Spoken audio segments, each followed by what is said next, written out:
Welcome to Goldboys Live, presented by Pickett Sports, Sleeper Bets, Hall of Fame Bets, Sleeper Picks, that is. Brad, Brian, and Josh. Boys, the baseball season's behind us. We got Monday Night Football. We got playoff in MLB to discuss. We got another NBA trade. What's going on, Brad? I guess we'll just start with you. We usually do this on Mondays. Biggest reaction from the Sunday games in the NFL. What you got? Man, biggest reactions. CJ Stroud was a really good draft pick. Holy smokes. The Texans are looking like a team that, could be starting to build something. And I will say this is a little pat on myself's back. I went on multiple shows and talked about the Bucks. No patting on the back. You didn't bet it at 4-1. You deserve. No. I'm talking about this weekend. Oh, okay. And I had obviously dudes who are way better than me. Like, Brad, that is terrible take. Did you see their games against the Eagles? And I stood firm. And I said, like, I'm like one of the most unbiased bettors. I hardly bet on Alabama, hardly bet on the Bucks, and I just felt it was a good spot. So I'm really happy that they didn't let me down. And my last takeaway from the weekend: Jameis Winston throws one pass, comes in his first pass is an interception. We wouldn't expect it any different.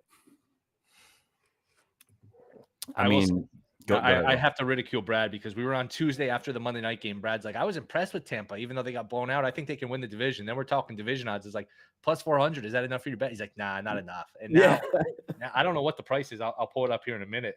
It was still plus some. Oh, no, for Tampa, it wasn't as good anymore. No, it sucks. Never mind. Yeah, I'll pull it up. But yeah, you guys can go ahead. But Brad, that was you should have listened to yourself, man. I should have.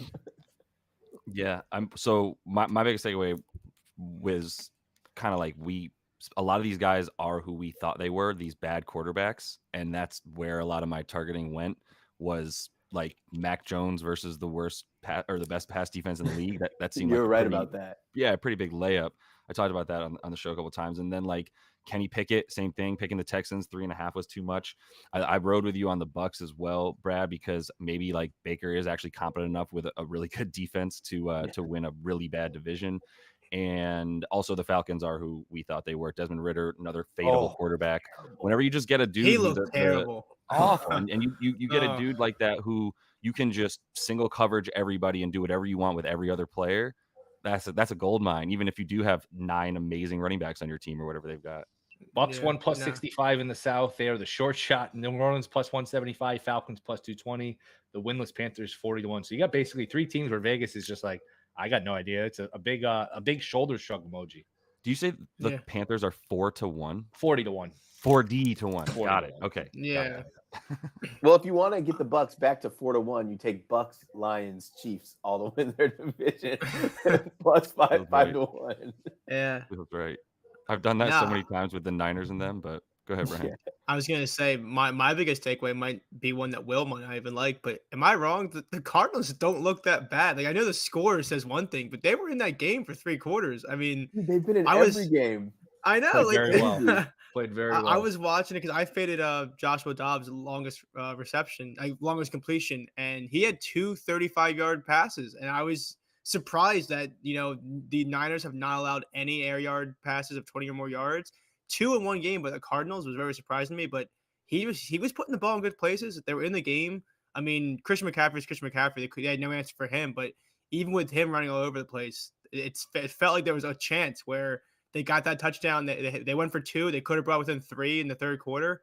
I'm just surprised that they're putting together good games, even though like the score might look like, oh, the Niners kind of just handled business, but they didn't. Like for most of the game. Couple things about that. It's a great point. Cleveland could have certainly used Josh Dobbs yesterday. DTR looked terrible. And we told you Friday, I think it was just me and Josh on Friday. I was like, I got a text message right before we went on the air Friday. I was like, I heard Watson might not play. It's nothing to but ended up being true. He ended up not playing. And there was a little misdirection Saturday night where they're like, oh, he's expected to be active. I think that was all just gamesmanship by Cleveland. And DTR looked overwhelmed. What was I going to say about Arizona? I mean, yeah, they lose by 18. A couple of things. They're thrown into the end zone at the end of the game. They had 2 drops. Ertz dropped the ball that like a third. They could have covered that spread twice. And not just that, they were down 5 late in the third quarter, going for 2 to cut it to 3. And I'm sitting here with so many underseason wins on Arizona. I'm like, oh man, if they ever lost to San Fran, you could burn those tickets. You might be able to burn them already. So they play really hard. They play really well. Gannon's done a good job. I know if that was sort of a cringe speech he gave to his team, and everyone was making fun of him. His team's played really well, and they don't have many wins to show for it. The 1-3, but they are, certainly live. And that's one that jumped out to me looking ahead to week 2. And we'll have all week to talk about this, obviously. But they're home against Cincy. They're getting 3.5. And it opened 4.5. That doesn't I'll seem say right this. to me. That looks like a pick to me. I'll say this, Will. If I were to come, imagine like a month or two ago, I came from the future and I said, "Hey, the Cincinnati Bengals are -3 against the Cardinals in Week 5." Would you not? Would you not? Like, you wouldn't believe me. You wouldn't even. No, think I I'm would. from You the know what I would future. say? I would say Burrow's hurt, and you know what? Burrow's hurt, and he's just a sitting duck in the pocket. He hasn't done anything really all season. And we were on this really when he got hurt in the beginning of the summer. I know Tone Stamp's not here today. He's a big Bengal fan. I was like, look, man, these calves are tricky.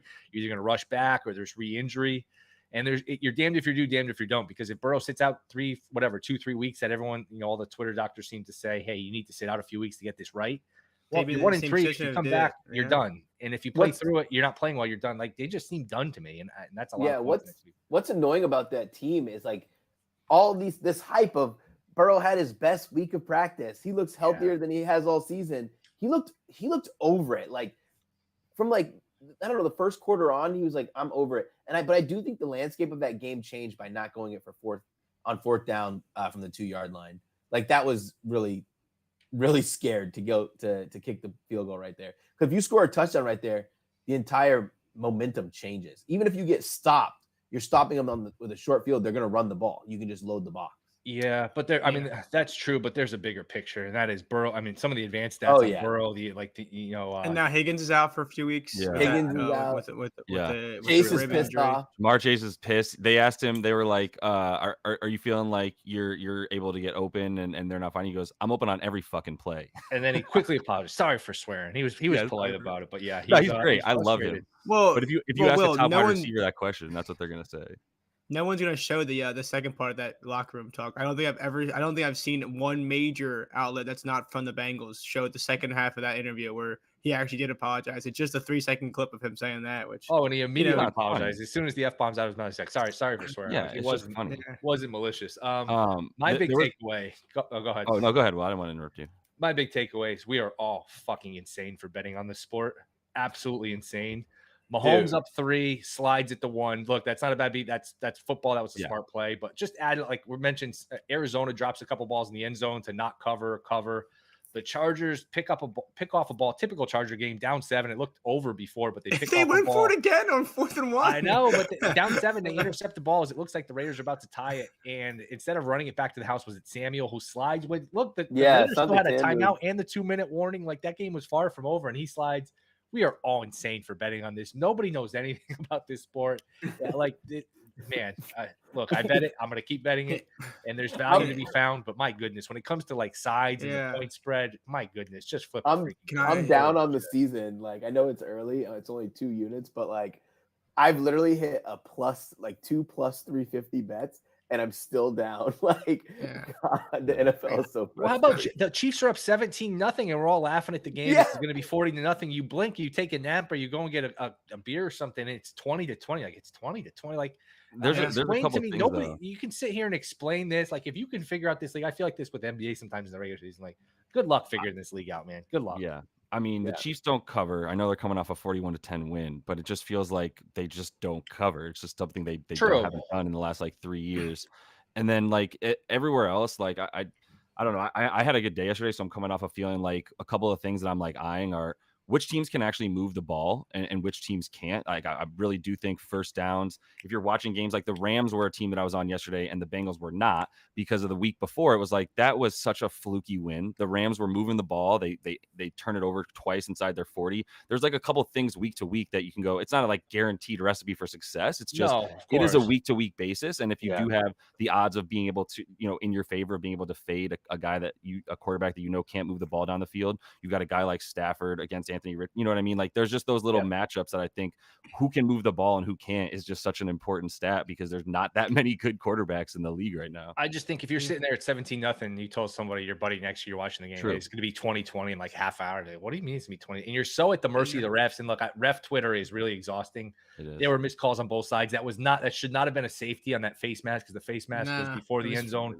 That wasn't a horse collar that led to the first Jets touchdown. Yeah. There were some ticky-tacky calls on the Chiefs. And look, they miss calls both ways. I don't know. And you're just so at the mercy of the refs. There's just the refs have so much power, and these calls can go either way. You can call holding or not call holding basically on every play. That's one other thing too with the Chiefs game. I mean, what odds would you have needed? I think there were 7:24 left in the game. The Chiefs get the ball in Jets territory. 7:24 left. Jets have all 3 timeouts and the 2-minute warning.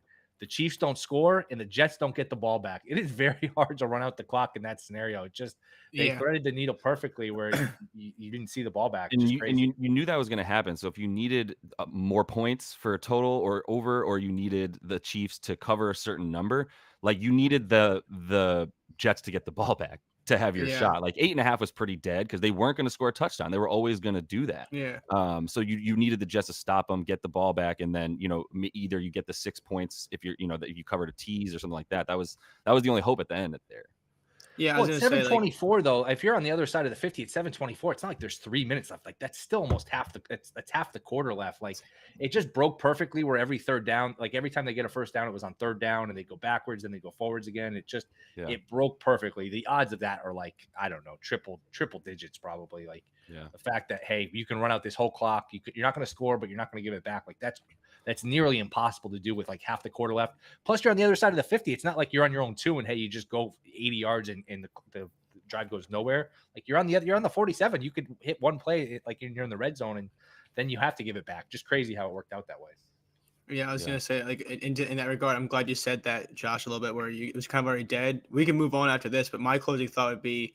You mentioned gambling, Twitter, and all that other stuff. If you follow somebody for sports and they can't handle losing or they start going on this like rig, this, that, listen, Patrick Mahomes sliding that play, it not only does it guarantee a win, it prevents the defense from coming back out. Like imagine if he scores that touchdown, next possession, Chris Jones like tears the ACL or something. And the whole narrative is going to be, oh, Patrick Mahomes is an idiot for scoring and this, that. So you can't win. I mean, at that point, once they had that ball, you were either going to get the Jets ball back for a money line bet or nothing, because that was really what it was. That 8.5 was already dead at that point. It would have been a bad beat if he scored, honestly, than the other way around. That's good coaching. Hey, we don't need a touchdown here. You get the first down and you go and you take a knee and the game's over. I don't know. You guys don't watch a lot of college, but Brad, I'm sure you saw LSU Ole Miss.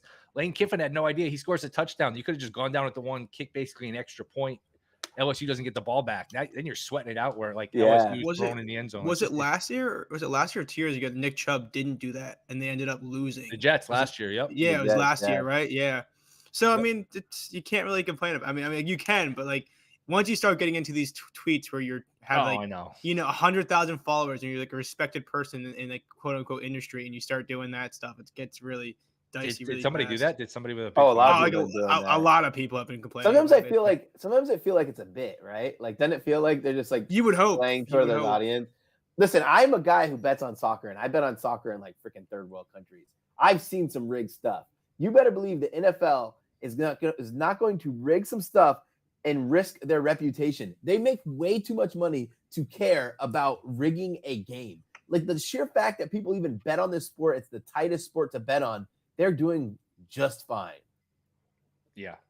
Like I said, we're all fucking insane to bet on this sport. It's just there is so much luck involved with guys going down and in calls, penalties. Like you're at the mercy of the bounce of the ball. And look, here's the thing, when it's going your way, it's very easy to trick yourself and be like, hey, I'm just great at handicapping this. And I've been there. Be careful. Be very careful. Look, if you had the Texans yesterday, you had the game all the way, but there are a lot of these games where, man, like if you had the Chargers, if you had some of these other teams, you won. But I mean, a lot of these games, you can talk yourself into both sides being the right side. It's tough. Just don't watch, bet, and then don't watch, and then you'll feel a lot better. Wait, so listen, I'm still on my high from only betting the first half spread, even though I liked full game because I thought I was going to fall asleep.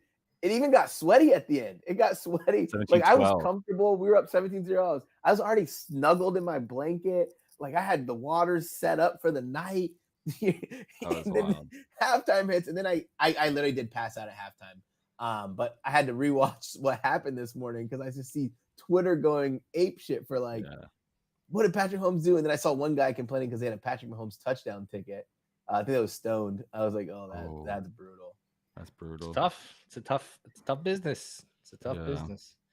Yeah, I had Chiefs on a teaser, and I got a little jelly in the belly once it was tied late in the middle of the third quarter. I was like, you know what, I'm just gonna get out of this. I'm gonna take Jets plus 3.5, and hopefully it lands in the middle. So that was one that went my way. But look, man, you're at the mercy of the gods with this stuff. Anything for this game tonight? We're Seattle minus 1.5. I have Giants as a second leg of a teaser here with some other stuff with the Chiefs. So I attached the Chiefs to a bunch of 7.5. Yeah, I don't know if I got 7.5 right. I might have gotten 7.5 on one of them. 8. Oh, we're up to. I'm looking at Rivers now. Seattle minus 2 on DraftKings too. Yeah. What did you say on DraftKings? I think it's the same. It's -2 on DraftKings. 247. Anything on this game tonight, Josh? I'll start with you. Yeah, Kenneth Walker's TD juice dropped dramatically down to -130. And Brad informed me earlier, like a couple of different places aren't even going to give it to you if it's just not even right for them. So -130 for him was still a play that I would make. I mean, that the player performance double is probably the way to go at this point with it, because I do think that the Seahawks win this game. I already have them in a couple of teasers as well. I'm probably going to hit them again, even at -2. I think the Giants are really bad, and I think the Seahawks are slightly above 8-8 team, if you will. So I guess 9-8 team at this point. Yeah. If you have MGM or Caesars, Kenneth Walker, according to Pickett Sports app, is -110. So there you go. Have either of those books. Shop your lines. Thank you, Pickett. This is the only thing I have. Like, I don't know. You guys kind of mentioned teachers. I don't have a side on this because I just don't. I don't know. I mean, we saw it last night with the prime time games. Yeah, Brad, why would you call him that? Brad's fucked up for Brad to say that. Listen, we just talked about how this spread and total stuff is so wonky. So I stick to my player props because I feel like I'm having a lot more success, up 60 units on the year so far with that. I kind of like, I think we talked about last week with the Niners game, Daniel Jones being held in the pocket, not really being able to run. I think this is a game where he can break out. I think he's going to run. Yeah, I think he's going to run a lot. Like I was going to see, like, are you going to take his full rushing? I haven't decided yet because I do think there's like some lucrative options for like a 25 plus or 30 plus, but 34.5 is not bad at all for him. This Seattle pass defense has been terrible, but if they can just hold coverage for 1 or 2 seconds, Daniel Jones is the guy that's going to take off a lot of the times if he's able to, just because, you know, Matt Breida's been in for Barkley. Would they run the ball? He had 4 carries last week. They clearly don't have a go-to running back. And at this point, it's kind of like Daniel Jones is that RB2/RB1 without Barkley in there, because I don't know if they really trust a lot of these other guys in the room. What you got, Brad? What I was looking at was I wanted to kind of like tease him down and take DK Metcalf's receiving over, but if I can get it down to like, I don't know, 58 or 60 and then take Jones at a smaller number. I was trying to play around with the pricing. I don't know exactly what number I want to land at for Jones. Jones is the hardest. Like in that San Fran game, he should have absolutely, he only ran the ball twice. He should have that should have been a smash spot for rushing. But Will said it. He thinks that the linebackers for San Fran were just like too good. Like, you know, like they weren't having holes. There's too much speed. But I don't think that for Seattle. You want to talk about player props? I'm down 3.88 units in the NFL on player props. Someone in the chat, I'm sorry. Apparently, I'm not logged into my Twitch to answer the chat, but someone in the chat is talking about Daniel Jones rushing not being like able to run last week. Maybe Saquon not being in, has him in the pocket more. I think a lot of it is it didn't work clearly, so like you can game plan that a little bit more with a longer week. But also, I just think this Niners, like I said, linebackers, they play so much contain where I feel like they almost felt like they made Jones feel like he had to make good passes, and I really did at all. So I do think if Giants want to stay in the game, it's going to have a more neutral game script. They might have to lean on Jones rushing because passing the ball outside of one good passing half, he's looked atrocious in the air. Yeah, no, it's a good point by the chat though, where if you have the threat of Barkley, you can do like the little play action, and then you know the defense swarms to Barkley, then Jones can just keep it and bootleg the other way or whatever. So that does make some sense. That's the only time that the designed runs work with him for sure. I would say like for Jones, like it's really going to come down to the play calling, because when are they going to realize he has no one to throw to? I mean, to be fair to him, like Darren Waller left like 40 yards receiving on the field with 3 bad drops in that game that really hurt. But you know, if he's going to, is he going to continue to be that way? Because there's nobody else. Like there's just nobody else. Wan'Dale Robinson is back, so maybe that changes things. But like, have most of the people watching this heard of Wan'Dale Robinson? So. Let's look at first touchdown. You guys, anything else Yep. you guys want to look at first touchdown? Yeah, let's look at first touchdown. I suck at this. Oh man, me too. I actually won one yesterday with Pacheco. I felt good. What was I what was number did you betting get? them. 950. Isn't it funny how you can look at a game because everyone was like kind of hating that game? I bet Pacheco over 11.5 receiving yards, over 53.5 rushing yards, and first touchdown and anytime touchdown. I love that game. Like it's so funny how everyone's like, "What a shitty game," and I was like, "All your your receiving yards, that was nice." Yeah, like, it's just so funny how you can have different perspective. Where I was like, "This is a great game." Like I like cashed out in the first quarter. I just did some live bets, but everyone else hated it. But I fucking loved it. I mean, when you cash at plus 950, like plus 950 is nothing to sneeze at. But again, with all the guys that are possible, when it's only 950, I just feel like we talk about this every week. Where it's like, man, like I looked at, I was like, they're the worst bets in football. They're tough. They're really tough. Mahomes was who has had a habit of scoring the first touchdown as a rusher in primetime games, playoff games. I looked at his; he was like 12-1. I was like, man, I remember hitting him at like 30-1, 35-1 a couple years ago. It's like 12-1. Like, man, that's you would like if you bet the primetime games, you would have to hit one out of every 3 just to break even. Yeah, it's tough. But let's go through it just as an exercise. It's very hard. Looking at DraftKings, Kenneth Walker the third plus 550, Jones 8-1, Breida plus 850, Lockett plus 950, Metcalf plus 950, Waller 12-1, Slayton 15-1, Charbonnet 16-1, Hodgins 18-1, Brightwell 18-1, Jackson Smith and Jigba 20-1. And I'll skip over a few people. Either defense, so Giants D/special teams 30-1. Seattle D/special teams is 30-1. You mentioned Wan'Dale Robinson, he's 35-1. Bellinger's 35-1.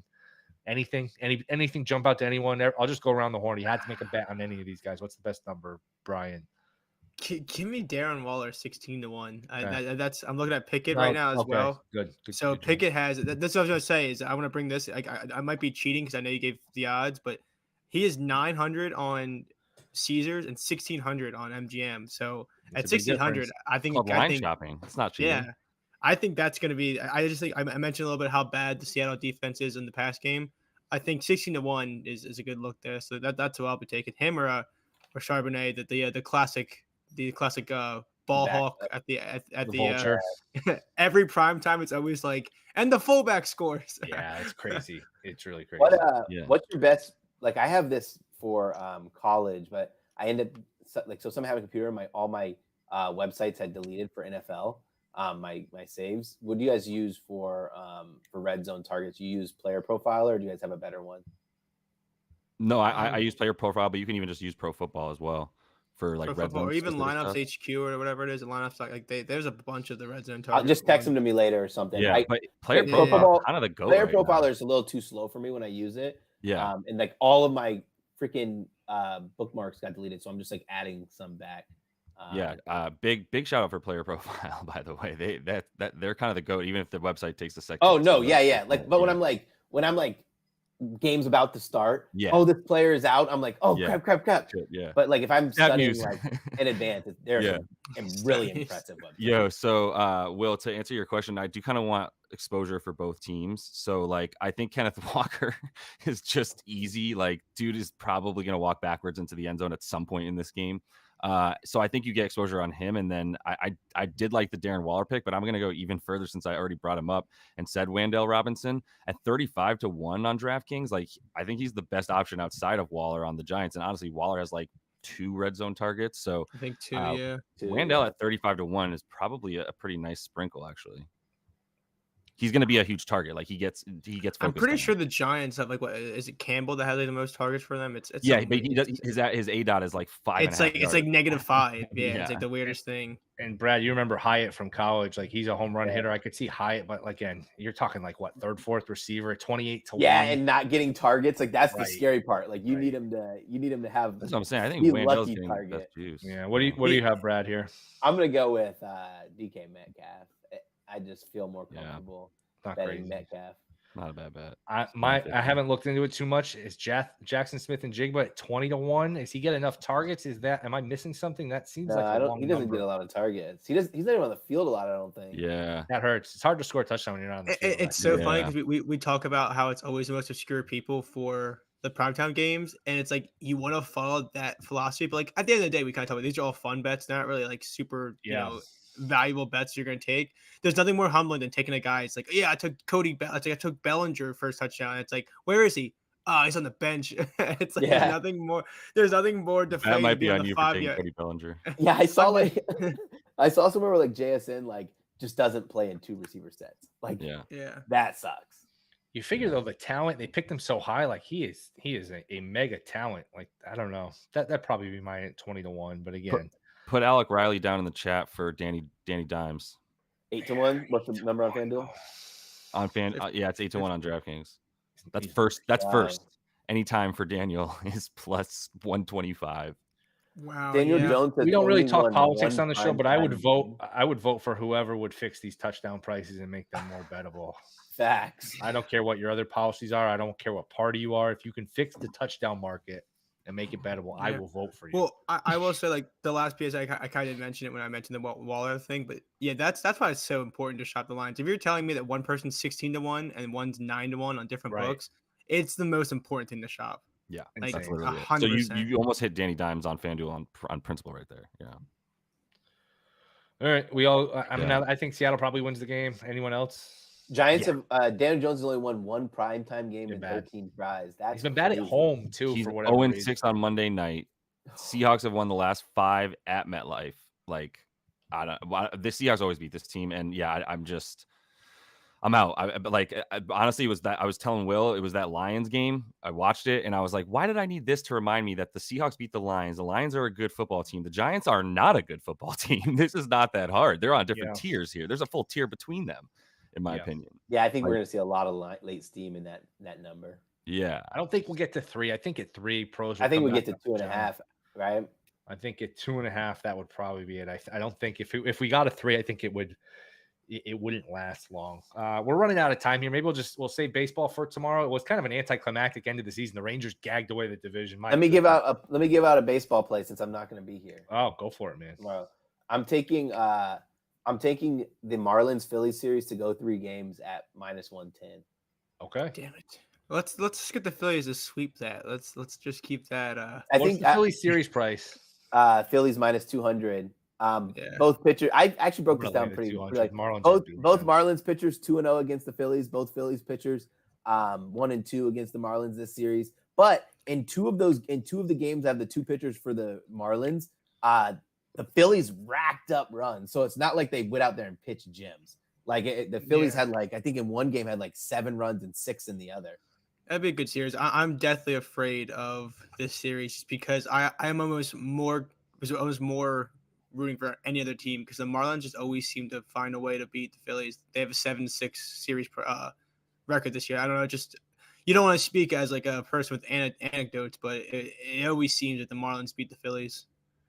Question for you: Do you guys know when they announce all the pitchers? Like, and why are some teams being so coy? Like the Rays announced theirs, Twins announced theirs. Both pitchers, both teams in the Marlins, Phillies haven't been announced. Brewers and Arizona haven't announced theirs. Who's Miami pitching? I know Luzardo tomorrow. Luzardo versus Wheeler, Garrett versus Nola. Philly should win that series. Philly should. They should. That's a tough place to win. I'll be there Thursday on the series price. Yeah, I'll be there Thursday if needed to, but I'm hoping I don't have to go. I should know this too. Do they reseed in baseball? Like if the 6 seed ones, do they play the 1, or is it just automatically the 2? Like what is it? The 3 versus 6? No, you just go the 3 versus that's just 3 versus 6 plays the 2, and the 4 versus 5 plays the 1, no matter what, right? Yeah, okay. That's what I thought. Okay, the Rays are gonna try to get revenge on the Orioles. Yeah, I wish we got a little more drama. It looked like a week ago like we were going to get this crazy finish in the National League with all these teams bunched together, but the Marlins just kept winning these 1-run games. The Cubs could just as soon as they dropped that fly ball in Atlanta, they fell apart. The Reds didn't hang in there, man. It was kind of anticlimactic. The Rangers totally gagged up the division. I'd worry about them in Tampa, especially with no pitching. They just blew the division. I have a hard time seeing them beat Tampa again. It's best 2 out of 3. Anything can happen, but I don't know. We can talk about this more tomorrow. 2 out of 3 plays really well for the Rays, because they get to throw out Glass now and Eflin. Eflin has the best ERA at home in the American League. So it's amazing. All these teams, all their pitchers are hurt. Like Tampa had Springs and McClanahan. Texas had Scherzer. They had DeGrom. Like you go through all these teams, and it's like every team has like their issues. Right. And like I thought, like the most stacked pitching was probably like the Mariners, and they're not even in the playoffs. I know it's super wide open. I mean, it really is super wide open. There's no doubt, especially in the American League, and even the National League, like the Braves. Morton's hurt. I don't know if Fried's going to be back. I don't know if that's official for the division series. I think he's supposed to be back, but like Strider, as good as he is, he's prone to blow ups. That's a great lineup, but like if you don't have the pitching, I just think the Dodgers pitching's beatable. I don't know. I think the Braves, no matter who they play, can make it to the NLCS with their rotation between the Phillies and the Marlins. Phillies play them tough though. Phillies aren't afraid of that. Phillies beat them last year. They do, but I just think that the Braves can hit real well on the Phillies pitching. See, it's really honestly. I think the Phillies are the only team that has the firepower to like if the Marlins beat the Phillies. Oh yeah, I don't. What do you think the series price is going to be there? Like minus 450. Yeah, it's going to be something crazy. Well, you can't see my screen, but Brian, I'm doing the NBC betting show later, and the only team. Plug it somewhere else, dude. Give me a break. No, I'm just kidding. The only team I have highlighted on my screen are the Phillies. It's the only price that I liked. Do you want to give out your Twitter too? Anything else you want to promote? Yeah, at MrBradThomas. Follow me. Follow me on Sleeper Picks. That's Skinny Penis 17. What a weird name you have. No, I was gonna say it was last show. You guys did make me take the Phillies with that. MGM had that 25% boost, and if you ever have boosts like that, futures are so fun because you get so much value out of that, going from 21-1 to 35-1. So I'll have double. I don't like always having double rooting interest as a fan and a bettor, but as Brad said, I do think there's good value on that number. Oh no, I like it because then when you if you're rooting for a team and you don't have a bet on it, there's a little bit, man, I should have bet on them too. So I'll have a bet on every series. I'm not going to track them like as official bets, but like personally, I will have a bet on every series just because it's going to make it more fun. Yeah. Well, I was going to say, what if I told you last year I took the Phillies 38-1 after they made the coaching change, and I was heartbroken. It was like the funnest bet. The cash out kept getting there. And I did a little bit where I did take the Astros just to win 2 units because it was a difference between winning 38 units or whatever. So I was like, okay, I'll get some back. And I know people are polarized on hedging, but I wanted to make like 5 units or so rather than just having nothing. Absolutely. All right. Anything else? How I guess we'll end on this. How good did Portland do? I mean, we talked about that Miami offer, how it wasn't a lot. I thought they might not even be done yet. I'm sure they're not. I'm sure they'll spin Robert Williams. I'm sure they'll Portland did really well. I thought they did very clever, very creative. All the Miami fans and even the writers, like I understand if fans are mad, but the writers being like, "This is terrible by Portland. The league should look into this. Why they wouldn't do business with Pat Riley?" Like so much entitlement and just wrong. Like Portland did great. Yeah. They get picks for Holiday. They get players. They're going to get more picks. I thought they hit a home run. It was very clever, very unique. They didn't just take the the 50 cents on the dollar for Dame, which I thought they probably would at this point. So, I mean, I don't know if you guys have any takes on that, but really impressed by Portland. Milwaukee, Boston's a lot of fun now. Like Milwaukee got better, but hey, you made Boston better now with Holiday going to Boston. Now it's a long NBA season, but that was a fun trade, and I'm impressed by Portland. NC State versus Marshall. This is college football. MJ Morris. Wait, what? MJ Morris just got announced as the starter for NC State. Forward. I think I'd probably take Marshall plus 5.5. All right. That was just so funny because Brad's doing his own show. Brad's just his own show. I get the alert. How do you guys not check like the alert comes up and I'm like, oh, let me look. What is this? Well, it was just really perfect timing to respond to Will. Will was like, what do you guys? What do you guys think? That was wonderful. NC State football. Brad's like, for lunch, I think I'm gonna have turkey. I'll go first. I'm gonna take a future flyer on the Philadelphia Eagles to win the Super Bowl. I was just going to go down another random path. Oh, my God. To answer your question, I would say not even a question. Just agree with all your points. I mean, Portland did awesome. The real loser is Miami. That we're now on to James Harden in the news cycle of who's going where. So we'll figure that one out, I'm sure, at some point. Daryl Morey apparently wants to trade him. Do you guys know the story real quick about Kelly Oubre being on the team? No. Okay, in short, 2 years ago or 3 years ago now, Kelly Oubre started hooking up with James Harden's girlfriend while she was his girlfriend. 2 years later, Kelly Oubre married that woman. Fast forward to Kelly Oubre getting signed a month after James Harden comes out and starts calling Daryl Morey a liar while he's married to his ex-girlfriend that apparently sent James Harden over the edge. That's it. Josh with some TMZ stuff. Yeah. My God, I was just you enthralled have by the that wrong first that tweet. calling, man. You need to be hired at TMZ. Join Shit, their shows fire. every day. It's a bomb story. Jeez. Anyway, And then now Harden's not reporting, so it all connects. Yeah. I mean, and then you have Jimmy Butler being emo now, so there's a lot going Amazing. on. Yeah, that's some weird And- looking hair, man. That's weird Yeah, hair. I mean, Jimmy Butler I get loves he's- trolling media days. It's so I get he's funny. trolling, but it seems like a bad look in terms of like I don't know if I'm like Miami management, I feel like it's kind of like all right, dude, like sorry we didn't get Dame, but it kind I of don't know, man. You're talking about it. I think you're reading too much into it because he does it every year. Yeah. Oh, I It's not know. like- it's not like. Wait, it's what's just like what's all your of a point, sudden. Brian? I didn't really understand. You think I'm just saying, like, because he's like saying he's just like going through like the emo stage. I don't know. It just seems kind of like I know he's trolling. I'm not reading into it as much. I'm just saying if I'm a front office, it kind of seems like a middle finger in a like way. he's where showing it's up the like- front office like like yeah, I know kind what of you mean. like yeah, like I get it, but I oh, feel like this is- he's earned the right to have fun. Sure. I love Jimmy Butler. He's bald I'm that not man, like guys. I'm not knocking the move. I'm just saying like it's like trolling is one thing, but when you come in with dreads or braids, and then the next year you come in like a depressed like classic emo looking hair, it just kind of is a definitely a certain signal. Just to bring it back to basketball for a second, my takeaway is I'm fading the regular season version of the Celtics and the Bucks. I think this is the season they don't care about the regular season as much. They'll both probably finish in a top 3 seed, but I think the way that you can play against that is who the try-hard teams in the East are going to be that actually have the ability to hang with them. And I think it's the Cavs. I think to a degree it's going to be the Knicks. And I even think like other teams like the Pacers are going to win a few more games than you might realize. So more of like getting into the playoffs. Yeah, I'll start to like look at how I can bet on Dame and Giannis if it looks right. And the same with if Kristaps is healthy. But everybody else in the East is who I'm kind of pulling for to do a little bit better, rather than thinking that like these two teams with a bunch of vets who are really focused entirely on the championship are going to go balls to the wall on February 3rd in a game. You know. So I agree with that, and to kind of bring it all like tie in a nice bow, because we're talking about your TMZ story about Harden and everything else. Harden's definitely not going to play with the Sixers. Do you think there's any chance that one of the reasons like these trades aren't happening is this new rest rule with 2 superstars? Like they can't rest at the same time. No. I mean, just say No. if the LA Clippers get James Harden, No. they can't like that They means can. you're gonna have They 2 can. out of 3. No, I How don't are think you? they can. How are They'll you going to figure it prove out. like this is? Harden plays though. Harden's that's the plays whole a thing. lot. Harden has always played. Like he pouts and he quits when he's not happy, but Yeah. I'm that's just sort of why he's worn out too. I think he played a lot of games in Houston, a lot of minutes. Yeah. He's very ball, like he's always had the ball. So him aging out quickly, I think, is related to him playing a lot and just always taking a lot of contact, always drawing fouls, always being part of the offense. I think he wore himself out. Yeah.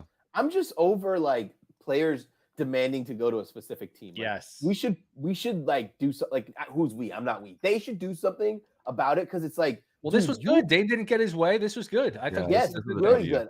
It rubbed me the wrong way all the time. It's just like, Yes. come on, dude, you're a professional basketball player, but the team still makes the decision and they're still paying you. Yes. Yeah. Yeah. Well, it's they screws waited the for fans. him. Like you're sitting here, like you're a fan of this team, and you're your favorite player. Now all of a sudden, hey, I'm going to go play for whatever team, and trade me for whatever you can get. But sorry, I'm out of here. Like it's bad for the league. I'm glad Dame didn't get his way.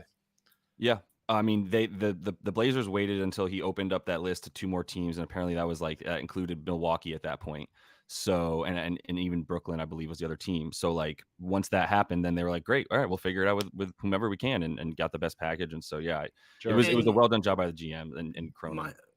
Miami fans / beat writers, or whatever you want to call it, they don't have a leg to stand on anymore, because at first the outrage was there about, oh my gosh, like they couldn't have done this trade with us, blah blah. But once it kept moving, where the Blazers just kept piling on assets, what they have now is just like Will said, 50 cents on the dollar. Like there's just no leg to stand on anymore, where they 100% get the better deal rather than having a Tyler Hero and Nikola Jovic, Right. like, and 2 picks or whatever it would end up being.